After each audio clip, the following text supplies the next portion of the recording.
Hello, everyone. Welcome back to the Matt and Sarah podcast. I'm Matt.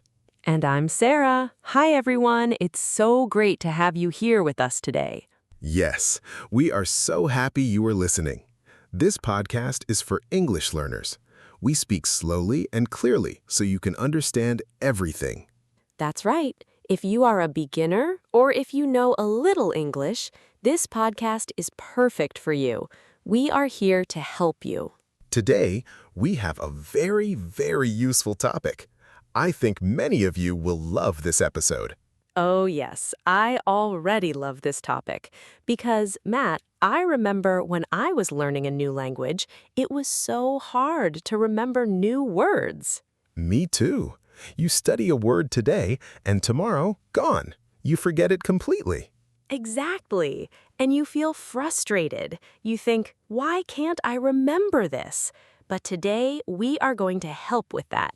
Today's topic is 7 simple methods to remember words and speak naturally.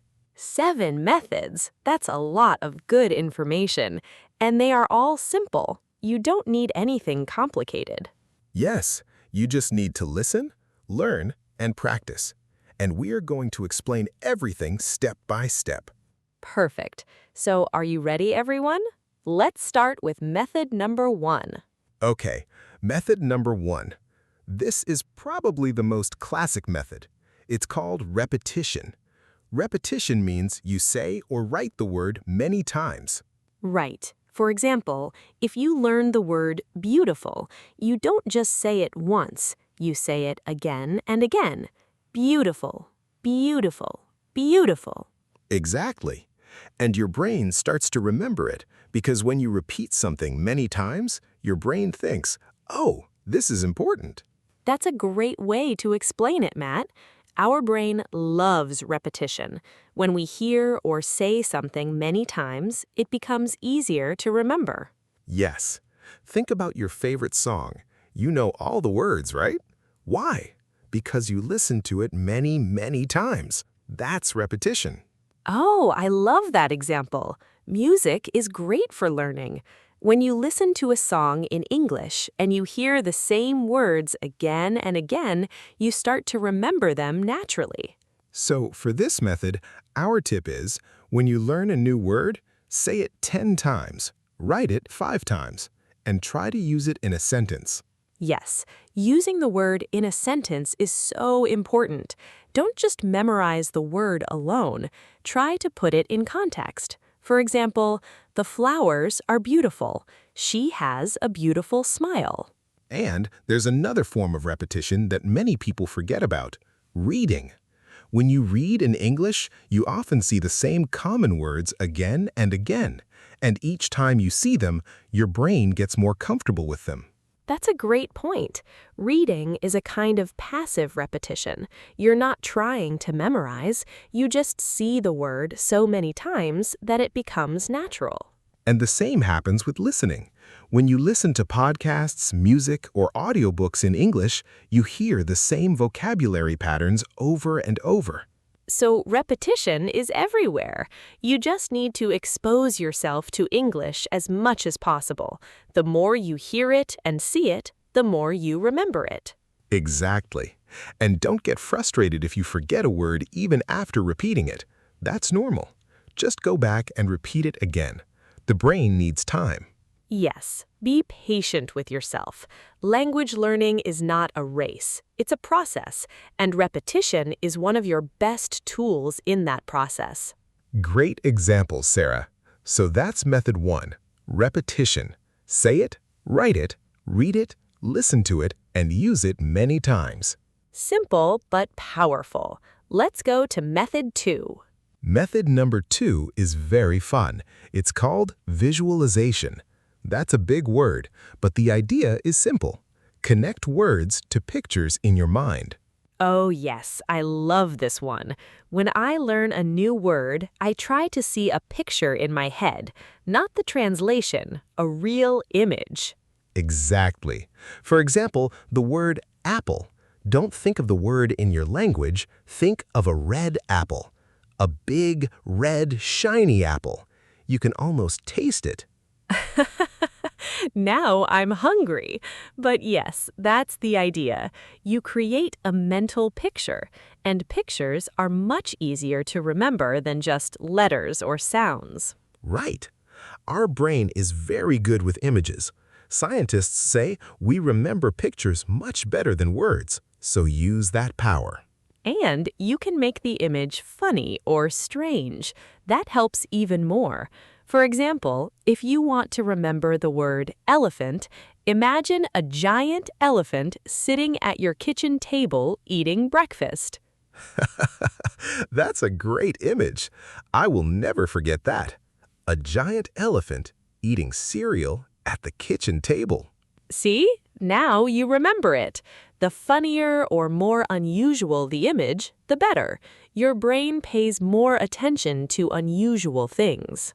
So for method 2, our tip is, when you learn a new word, close your eyes for a moment and create a picture. Make the picture clear and maybe a little funny. And if you can draw it, even better.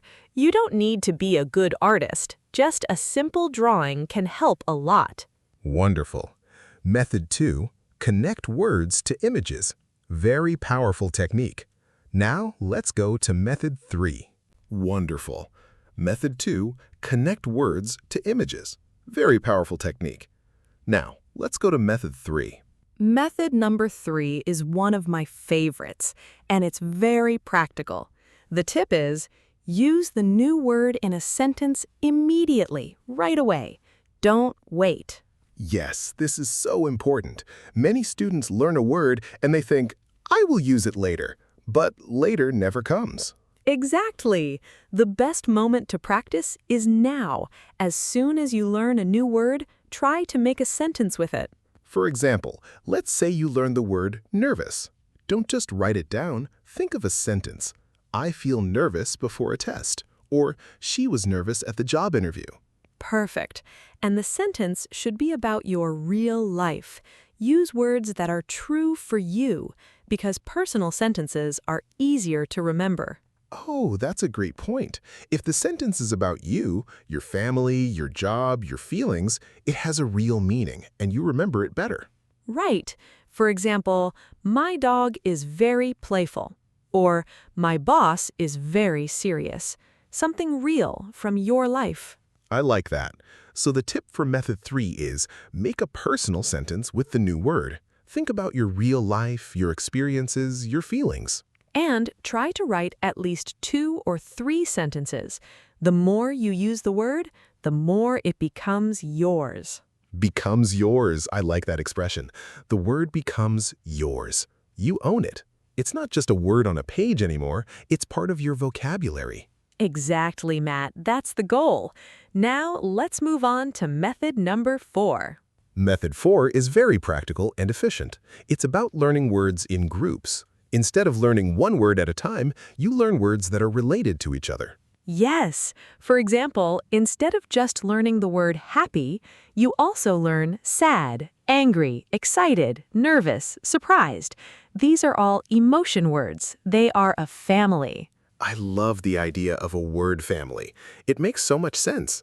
When you learn one word from a group, the others are easier to learn too. And it helps you in conversation, because when you talk about how you feel, you already know several options. You don't get stuck using only good and bad. Right. So many beginners say, I'm good, or it's bad, all the time. But with word families, you can say, I'm thrilled, or I'm a bit under the weather. Okay, under the weather is a more advanced expression, but yes, the more words you know in a group, the more natural your English sounds. So how do you practice this? One great way is to make a mind map. You write the main word in the center, and then you write related words around it. Oh, I love mind maps. For example, you write food in the center.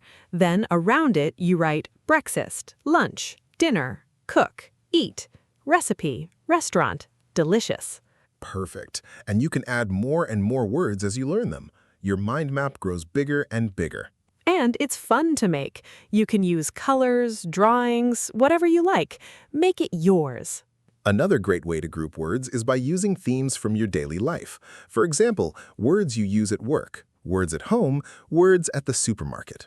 Yes, practical themes. Because when you're at the supermarket, you want to know the words for vegetables, fruits, prices, and quantities. Those words are a group. And learning them together makes sense because you will use them together in real life. You don't just buy one thing at the supermarket, right? Exactly. You need a whole shopping list, so learn the whole shopping vocabulary together. And here's a fun exercise. Choose a topic, let's say traveling, and write down every English word related to it that you know. Oh, that's a great idea. You might already know more words than you think. Airplane, airport, hotel, ticket, passport, suitcase, adventure. See? You already know a lot. And then you look up the words you're missing and add them to your list. Your word family grows bigger every day. So the tip for method 4 is group your vocabulary. Learn words together by topic or theme. Use mind maps, themed lists, and daily life categories. Your brain will connect the dots. Love it. Now let's go to method number 5. Okay, method 5. This one is very special because it helps not just with vocabulary, but also with pronunciation and rhythm. It's called shadowing. Shadowing. We talked about this in another episode, actually, but let's explain it again because it's so important. Yes, shadowing means you listen to a native English speaker and you repeat exactly what they say at the same time or right after them. You copy everything, the words, the pronunciation, the rhythm, the emotion. It's like being an actor.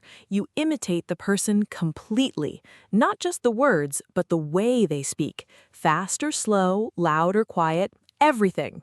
Exactly. And why is this good for vocabulary? Because when you shadow, you hear the words in real sentences, in real context, not alone on a vocabulary list. Right, you hear how the words connect with other words, how they sound in real speech. This is so much more natural than studying a list. And when you say the words out loud while shadowing, your mouth gets used to the sounds. It becomes muscle memory, like learning a sport or playing an instrument. I love that comparison. Learning to speak is like learning to play the guitar. You need to practice physically with your mouth and voice, not just in your head. So how do you do shadowing? First, find a short video or audio in English. A podcast, a movie scene, a YouTube video. Start with something slow and clear. Then listen once. Try to understand the general idea. Then listen again, and this time repeat what you hear. Don't worry about being perfect. Just try. And do it again and again. Each time, you will get a little better, a little more natural, a little more fluent. And here's a tip. Record yourself. Compare your voice to the original. It's very useful to hear the difference. Great tip. It might be a little embarrassing at first, but it really helps. You can hear your own mistakes and improve. And don't worry about your accent. Having an accent is perfectly fine. Everyone has an accent. The goal is to be understood, not to sound exactly like an American or British person. That's a very important point. Many learners feel embarrassed about their accent, but your accent is part of your identity. Be proud of it. Exactly. The shadowing technique helps you with clarity and rhythm. You start to understand how English sentences flow, where to pause, where to put the stress. Yes, stress is so important in English. English is a stressed language. That means some syllables are stronger, some words are stronger in a sentence. Shadowing helps you feel that naturally. For example, in the sentence, I love English, the word love is stressed. It's stronger. That's the emotion. Shadowing helps you understand that. So method 5, shadowing. Copy a native speaker. Listen, repeat, and practice until it feels natural. And don't worry about perfection, just practice. Method 6 is about reviewing. In English, we have a great expression, use it or lose it. It means if you don't practice something, you forget it. Oh, that's so true. I have experienced this so many times. You learn something, you don't review it, and poof, it's gone. Proof gone. Yes, and this is very normal. It's how the human brain works. We forget things quickly if we don't review them. So, what can we do? The answer is spaced repetition. This is a method where you review words at specific times, not all at once, but spread out over many days. Right. For example, you learn 10 new words today. Tomorrow you review them, then wait 3 days and review again, then wait a week and review again. Each time you review, the words go deeper into your memory. It's like watering a plant. A little water regularly is better than a lot all at once. I love that metaphor, a little water regularly. So you don't need to study for hours every day, but you do need to be consistent. Consistent means you do it regularly, every day or almost every day. Even 15 minutes of review is better than nothing. And there are apps that can help with spaced repetition. Anki is a very popular one. Duolingo also uses this technique. You can create flashcards with the word on one side and the meaning on the other. Flashcards are great. And now with apps, you can have hundreds of flashcards on your phone. You can review them on the bus, while waiting, during lunch. Even 5 minutes here and 10 minutes there adds up. Imagine reviewing vocabulary for 10 minutes every morning and 10 minutes every night. That's 20 minutes a day. In a month, that's 600 minutes of practice. Wow, when you put it that way, it sounds like a lot, but it feels small each day. That's the beauty of consistency. Consistency is the secret word in language learning, not intensity, not studying for 8 hours one day and then nothing for a week, but a little every day. Like exercise. If you go to the gym once a month and lift very heavy weights, you won't get strong. But if you exercise a little bit every day, you will see results. Perfect comparison. Language is a muscle. Train it every day and it gets stronger. Ignore it and it gets weak. So the tip for method 6 is review regularly. Don't just learn and forget. Review after 1 day, after 3 days, after a week. Space it out. Keep those words alive. Keep those words alive. I love that. Okay, we have one more method. Are you ready, everyone? This is method number 7. Method 7 is maybe the most important one and the simplest. Use English in your real life every single day. Yes, this is the key. All the other methods are great, but if you don't use English outside of your study time, progress will be slow. English doesn't have to stay in your notebook or your classroom. Bring it into your daily life. Change the language on your phone to English. Watch TV shows in English. Listen to English podcasts, like this one. Yes, exactly, like this one. And when you're cooking, name the ingredients in English.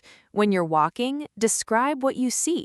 There is a red car. The sky is cloudy today. I love that tip. Talk to yourself in English. Many people think this is strange, but it's actually very effective. You practice without needing another person. And don't be afraid of making mistakes. Mistakes are part of learning. Every mistake is a lesson. When you make a mistake and someone corrects you, you remember it much better. Absolutely. The fear of making mistakes is one of the biggest problems for language learners. You think, what if I say something wrong? But nobody is perfect, not even native speakers. That's so true. Native speakers make mistakes too. The important thing is to communicate, to try, to not give up. And look for opportunities to speak. Online communities, language exchange apps, conversation groups. There are so many ways to practice English today. Yes, apps like HelloTalk or Tandem connect you with native speakers who want to learn your language. It's a great exchange. You help them, they help you. And if you can't find a conversation partner, talk to AI. Yes, you can have conversations in English with AI assistants. Practice questions, practice answers. Technology is amazing for language learning today. We have so many resources that people 20 years ago didn't have. Use them. And here is something I think is really helpful. Label things in your house. Put little sticky notes on objects with their English names. The refrigerator, the mirror, the lamp, the window. Oh yes, I did that when I was learning. It's so simple but so effective. Every time you see that object, you see the English word, and slowly your brain connects them. It's like a mini English classroom in your own home. You don't need to go anywhere. Just look around. And another great habit is keeping an English journal. Every night, write 3 or 4 sentences in English about your day. What happened? How did you feel? What did you eat? A journal is wonderful because you write about real things, real feelings, real situations, and you naturally use the vocabulary you've been learning. And over time, you can read your old entries and see your progress. You will be amazed by how much you've improved. Seeing your own progress is so motivating. It gives you energy to keep going, to keep studying, to keep practicing. So, method 7, use English in real life every day. Change your environment. Speak, listen, read, write. Label your house, keep a journal, use apps, talk to people online. Make English a part of your daily routine. Because language is not just something you study, it's something you live. The more you live in English, the more natural it becomes. Wow, Sarah, we covered so much today. Shall we do a quick recap? A recap means a short summary. Yes, let's do the recap. So today we talked about 7 methods to remember words and speak naturally. Method 1, repetition. Say and write the word many times. Build the habit. Method 2, visualization. Create a mental picture for each new word. Make it fun and unusual. Method 3, use new words in sentences right away. Make them personal. Connect them to your life. Method 4, learn words in groups or families. Use mind maps and themes. Method 5, shadowing. Copy native speakers. Listen and repeat. Train your mouth and your ear at the same time. Method 6, spaced repetition. Review your vocabulary regularly, spread out over time. Don't let the words disappear. And Method 7, use English in real life every day. Make it part of your routine. Don't be afraid to make mistakes. 7 methods, and the best part is, you can start today, right now, after this episode. Exactly. You don't need to wait. Pick one method and try it today. Then add another method next week. Build your habits slowly. Because language is a journey, it takes time, but every single day that you practice, you are getting better, even if you don't feel it yet. I love that, Sarah. Even if you don't feel it yet. Progress happens even when we can't see it immediately. Yes, think about a tree. You plant a seed, and for a long time you don't see anything. But under the ground, the roots are growing strong, and one day the tree appears. Beautiful metaphor. Your English is like that tree. The roots are growing. Keep watering them. Keep practicing. And we're here to help you every week with new episodes, new vocabulary, new topics. So make sure you subscribe so you never miss an episode. Yes, subscribe to the Matt and Sarah podcast. Leave us a comment. We love reading your messages. Tell us, which of the 7 methods are you going to try first? Oh, I'm curious about that too. Write it in the comments or share this episode with a friend who is also learning English. That would be amazing. Sharing the podcast helps us reach more learners around the world, and that's what we love to do. Help people learn English. Thank you so much for listening today. It really means a lot to us. We put a lot of love and care into every episode. We really do, and we are so grateful for every one of you who listens, who practices, who keeps going. You inspire us. Keep going, everyone. You are doing amazing. Every day you practice English, you are becoming a better speaker. We believe in you. All right, everyone. That's it for today's episode of the Matt and Sarah podcast. Thank you so much for being here. We will see you in the next episode. Bye, everyone. Keep smiling, keep practicing, and keep speaking English. See you next time. Goodbye, everyone. Take care.